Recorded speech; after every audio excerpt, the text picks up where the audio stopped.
Bulgarian researcher the New Earth Lady expressed doubt to the authenticity of the French pyramid located in Leperthus on the French-Spanish border.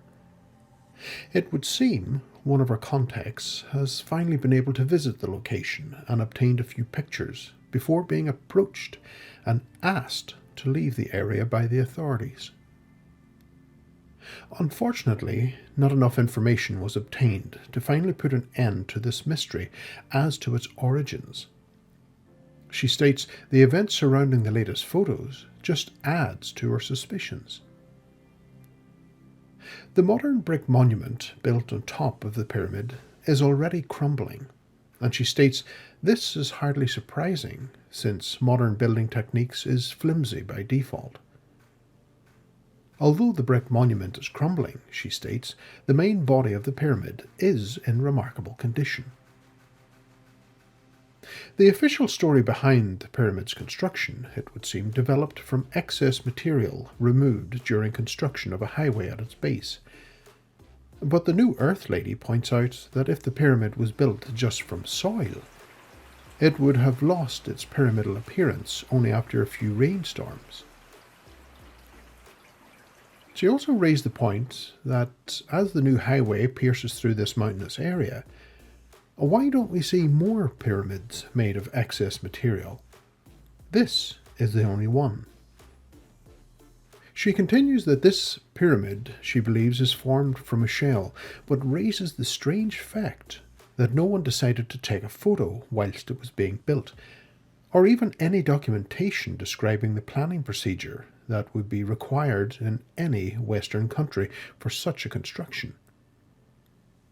She proposes that the pyramid was there all along, and the architects designed and executed the shabby monument on top.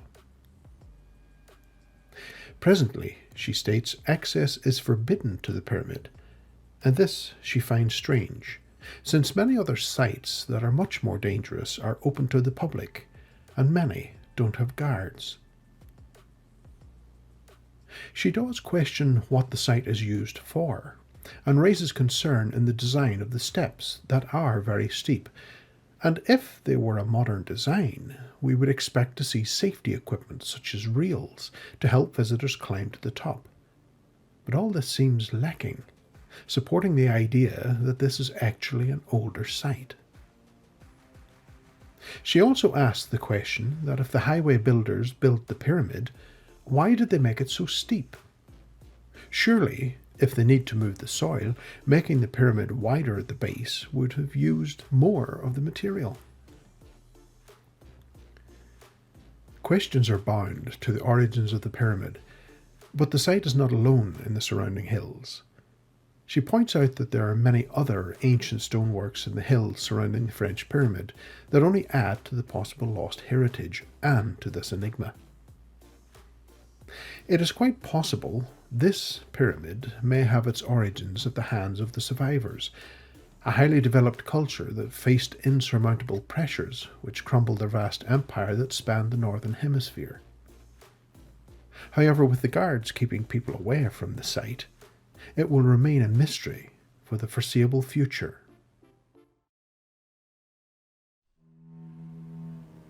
With regards to megalithic monuments in the Balkans, many have not heard a thing, or, at best, they are aware of only Dorsen, which indeed displays megalithic polygonal stone masonry, according to Balkan researcher the New Earth Lady.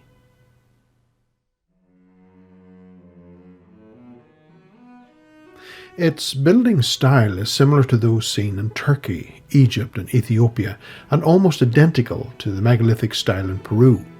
However, you may be surprised to know that Dorsen is only one of many sites throughout this region of Europe. According to the history, this region has been inhabited since the Neolithic period and contained nothing but simple tribes. According to the same mainstream sources, around the 2nd millennium BC, the first Indo-Europeans settled in the area and were known as the Illyrians. Where they came from remains a mystery, but some scholars point north toward Russia. And like similar time spans in Irish mythology, these people brought with them knowledge of medicine and metallurgy. It would seem the Illyrians built their settlements on hilltops and were constantly finding themselves in conflicts, and those living near the sea became excellent pirates. It has been alleged they practiced varying forms of magic, but fell victim to alcohol, which may help explain the heightened level of aggression.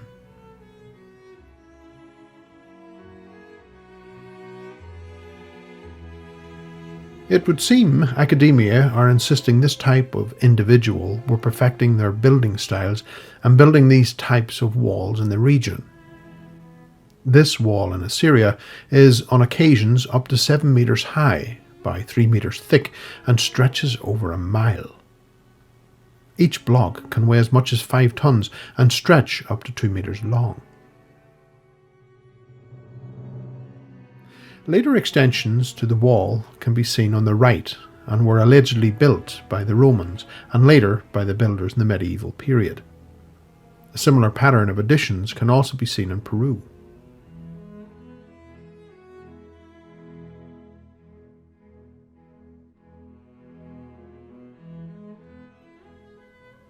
The early stone walls fit perfectly together without the need of any binding materials.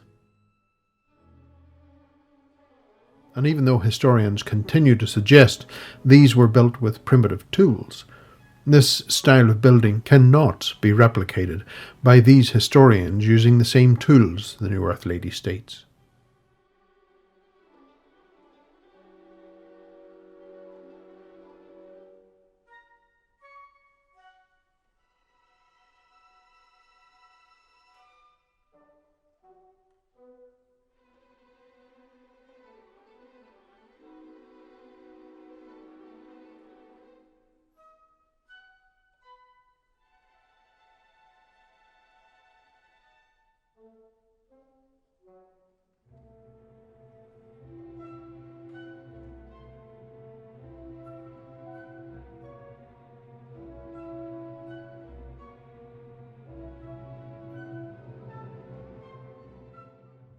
The limestone used to build the walls are sourced locally, which only adds to the mystery, because the area has a lot of rainfall and the erosion would have washed away any details as seen in this picture, yet we don't see this level of erosion on the walls themselves.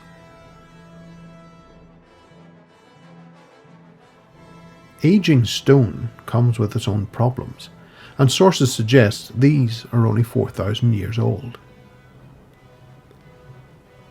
On Pag Island, also in the Balkans, the massive stonework is also seen in the lower level, and this style continues throughout the centuries.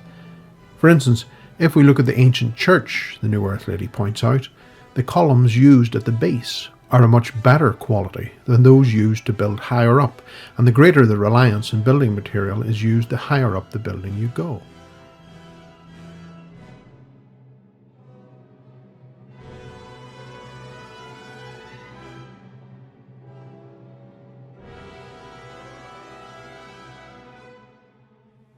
These stone structures don't fit into the historical narrative, which suggests they were built by alcoholic, cannibalistic pirates.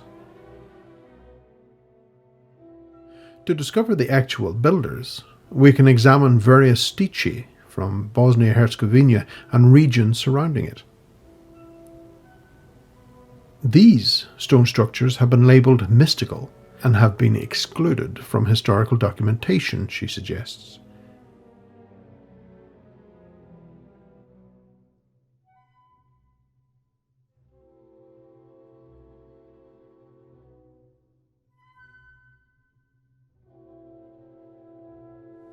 Spirals are a very prominent design on these stichi, but officially they are classified as pagan symbols. Yet, the dating of the stichi points to the medieval period. The New Earth Lady suggests that the people who carved the symbols on the stone belonged to a long-gone society of the survivors. A term she explores in her other videos, but in short, they are the survivors of a previously advanced society. Instead, academia would suggest they were just a bunch of free-spirited individuals who didn't want to belong to any group from the medieval period. She defends her belief by stating the symbols of the cross, the crescent moon, and the star were the main symbols of the survivors that left behind their symbols in the Northern Hemisphere, from Russia all the way to Canada. The discrepancies, she suggests, between the artifacts and the so-called history is not only found within the Balkans of that time period, but also seen in the new classical architectural style that raises some serious questions. She suggests many of the older buildings were renovations of buildings which were much older. If you look at the bricks in this construction of the Zagreb Opera House, a national building, they seem much older in appearance, and she raises the question, did they not have any new bricks to build with? Or was this just a renovation? She points out that within the pictures there doesn't seem to be a lot of people around, but noted it is possible they were taken on a Sunday. However, on this alleged new building, there does seem to be the appearance of older brickwork in the towers that suggests this was indeed an older building.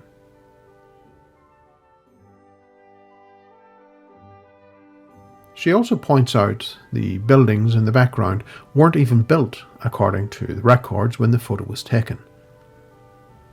She continues by saying, many older classical style buildings have photos of the base stone showing signs of being much older than we were led to believe.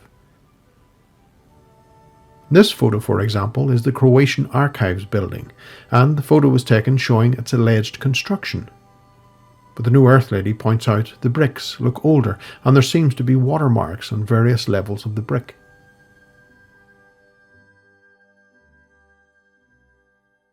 Also in the West Balkans are found huge stone spheres, and here are some of the locations.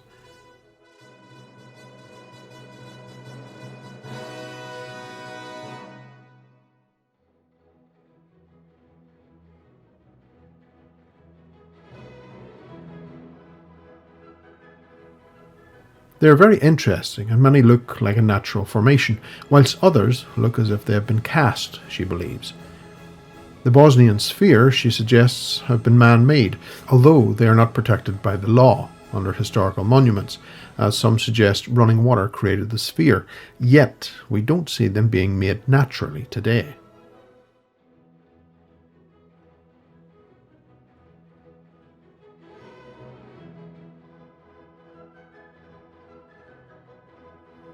Academia embraces the fact that they are naturally made, citing there was no culture there that could have made them, yet the region is littered in megalithic monuments.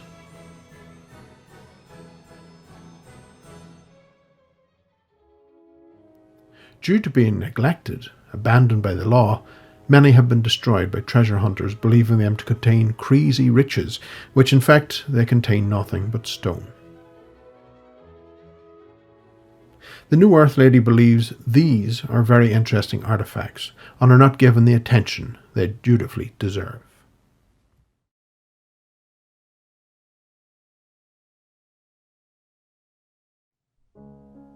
When most people are asked to think about polygonal stonework, many will immediately assume this type of workmanship only appears in the Americas and from within cultures long lost to the modern world. Bulgarian researcher the New Earth Lady would like to propose that we in the West may not have forgotten that style of building, a style possibly handed down to us from the survivors of a long-lost civilization that lived across the entire Northern Hemisphere. She proposes the building style was in use up to 100 years ago and only recently died out. Within the mountains of Montenegro hides Fort Gazda, a former fortress built by the Austro-Hungarian Empire between 1885 and 1886, and within it, she proposes, hides the remains of a building much older, but we cannot find any further details to the nature of that former building, if it was replaced or renovated.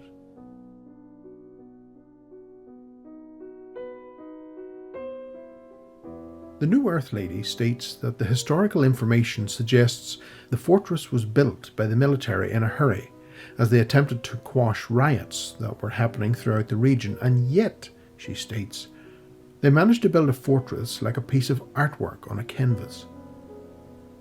Complex arches and multiple angles are found throughout, and must have been a nightmare to construct under such stressful times, and would support the hypothesis of renovation rather than a new rebuild. It would appear the Austro-Hungarian Empire wanted a fine art, she states.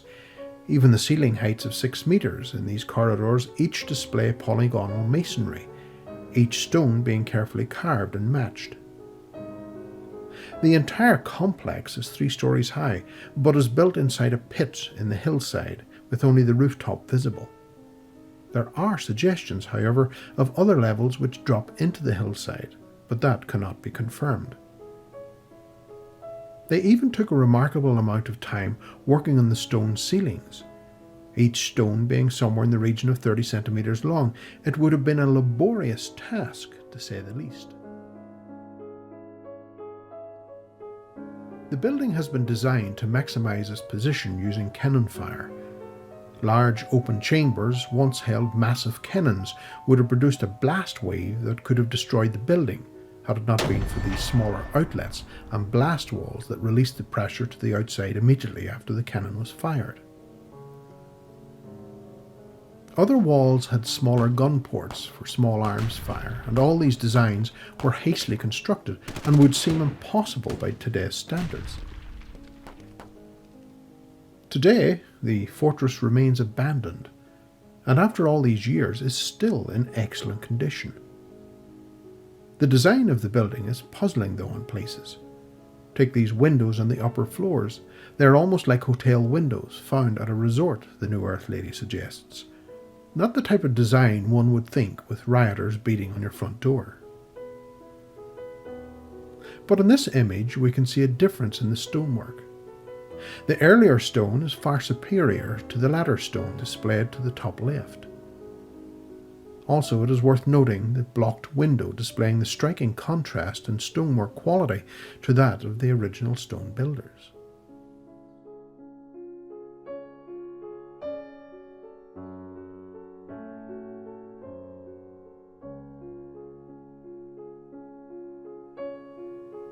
She suggests the lower stonework is an artifact left behind by the original builders who built the innovative structure, and the later stonework was that built in the late 19th century by the Austro-Hungarian Empire. So we are left with a very interesting question. Was the whole structure built in the late 19th century, or was it simply given a facelift?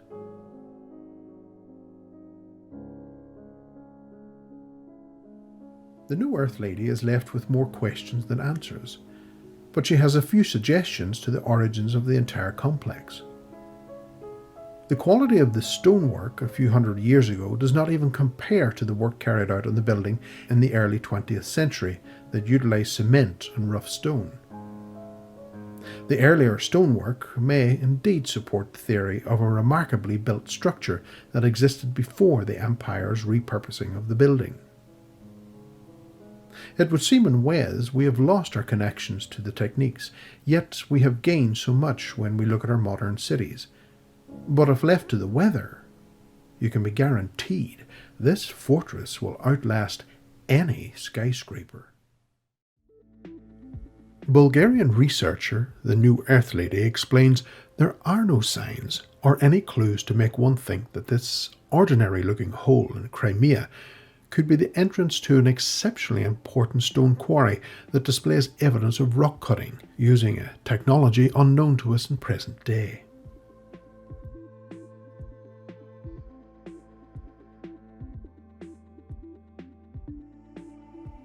It is easy to see the large amounts of rock that has been cut and removed from the quarry in the region of Sevastopol. But the leading questions are, how did they do this? What equipment could they have used to cut and split the rock in this confined space?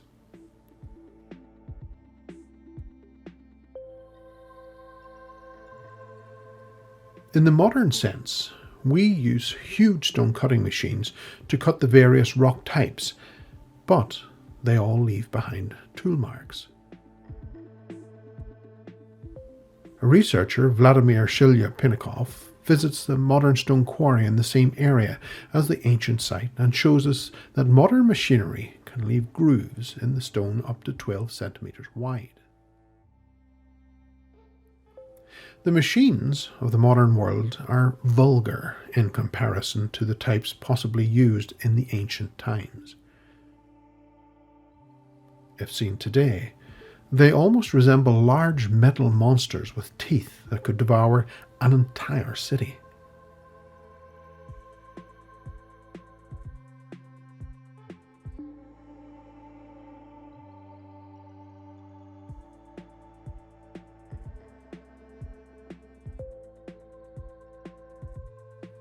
The walls, however, in the beach quarry, as it has become known, are very different in appearance to the modern counterparts on the surface.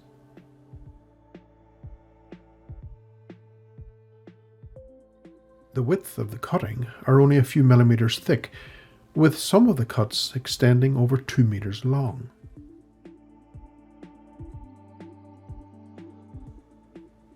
The efforts of modern man to cut stone demands bigger and better equipment on a yearly basis.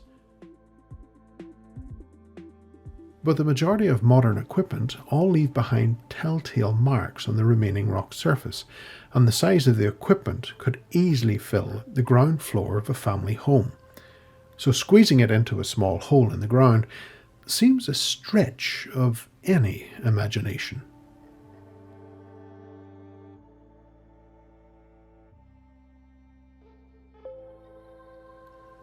Today, we do have hobby tools that can cut stone, leaving grooves only millimeters thick. But at the depth and length we see in the beach quarry, this would be, even in today's standards, virtually impossible.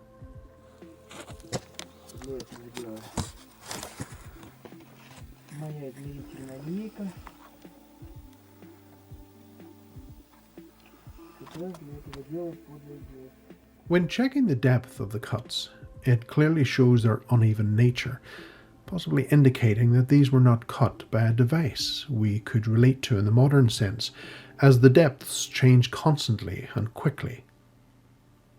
Any clues as to how the cuts were made are completely absent throughout the beach quarry, which only adds to the enigma. If we allowed ourselves some freedom with our imagination, it would almost appear that the stone was cut using a narrow laser. The remaining cuts displayed in the quarry are nothing more than overcuts, leaving behind the 20 centimeter depths as seen here.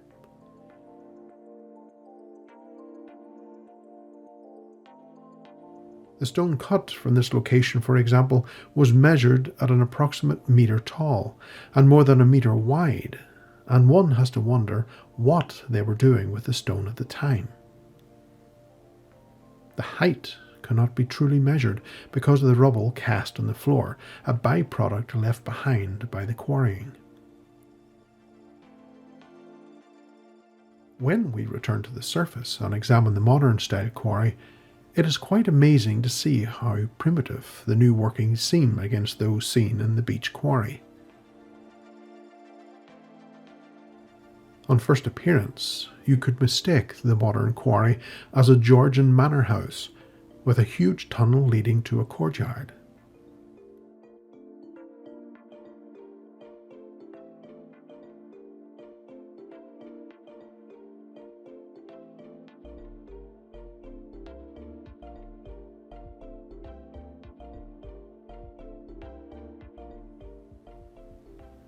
Here we can see the various cuts used by various cutting equipment in varying angles. But the rocks in places are left rough, and in others it looks like it has been torn from the rock strata.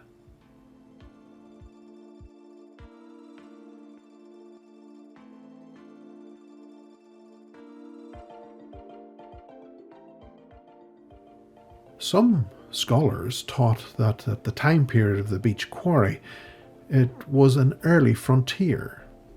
In other words, the technology used was exceptionally basic, though in hindsight, the beach quarry may force us to re-evaluate our perceptions of the past and the intelligence of those that lived during it.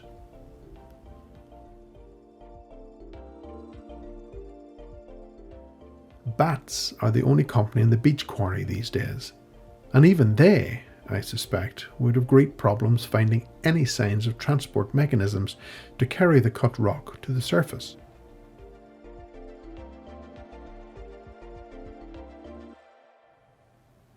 In some clearings, the floor of the quarry forms in steps, and this would have been a nightmare situation when trying to remove a stone that could weigh as much, if not more, than 2.5 tons.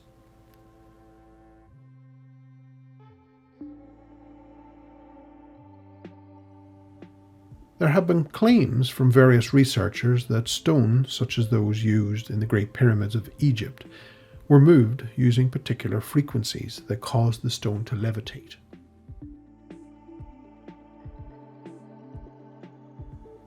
In laboratory tests, we have only begun to levitate small pieces of polystyrene. We have a long way to go before we can move a rock that weighs several tons.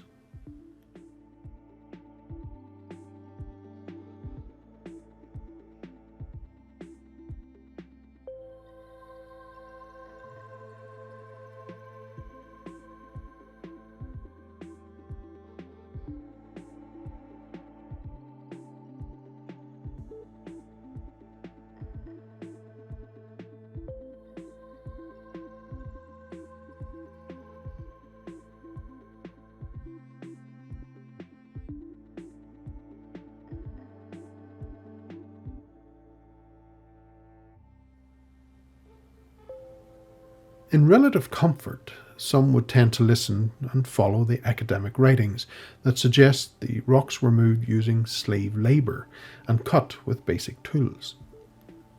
But the analysis of the evidence would suggest otherwise and would warrant a better study of the facts.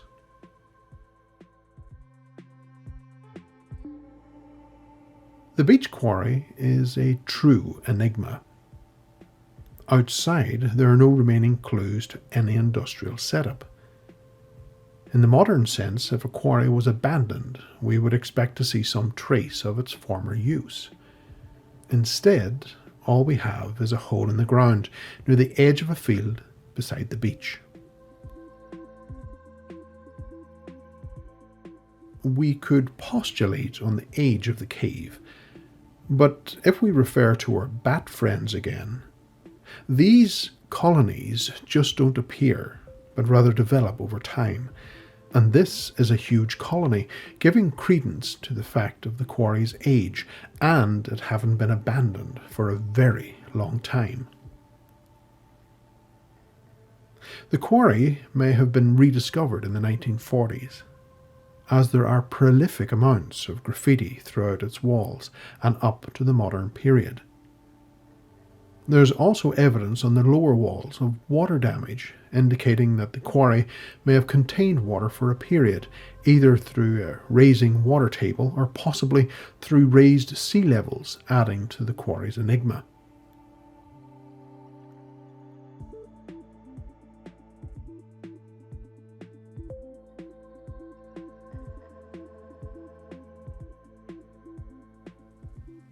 The floor of the quarry in parts is covered in as much as 40 centimetres of white stone powder that may have been a byproduct of the cutting process.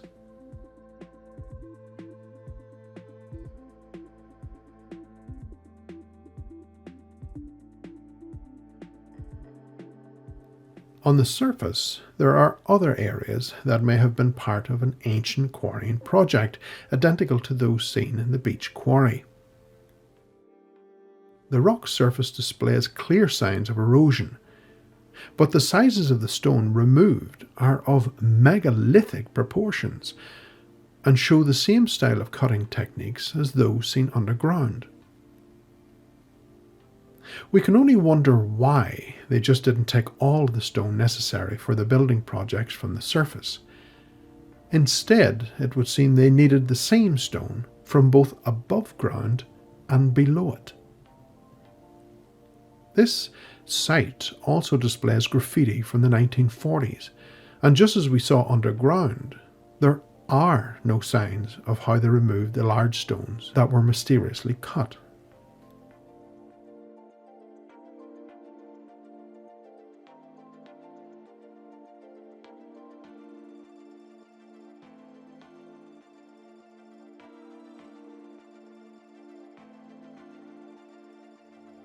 There have been claims that this area of Crimea is a leading location in Europe for ancient quarrying techniques, and there have been multiple calls made for a greater study from the authorities in Sevastopol to examine the possible ancient quarries.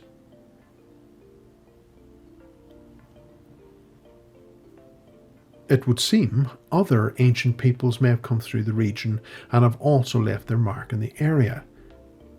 Several other quarries in the region are considered prehistoric.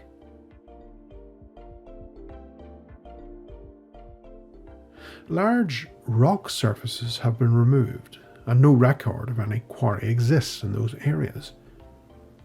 The idea that this prehistoric man removed such a vast amount of rock on a scale would seem unfathomable and may force us to reconsider our interpretation of history. The New Earth Lady notes that this type of rock cutting was also found in China and was covered in one of her other videos called The Survivors. It would seem in these particular quarries in Crimea, a different type of mining equipment and method may have been used exactly below the ceiling. The New Earth Lady suggests this tool was used to penetrate and create space in the ceiling before removing it and bringing in a different type of technology to cut the huge stone blocks.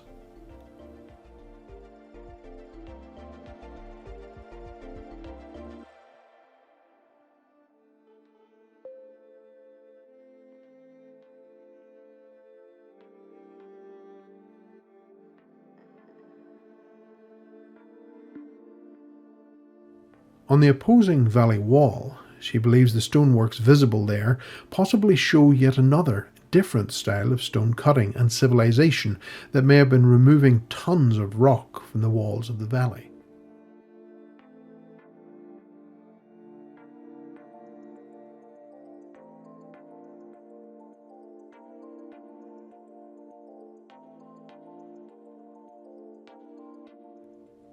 She believes the evidence presented may support other stone cities found carved out of stone around the world, such as those found in Turkey.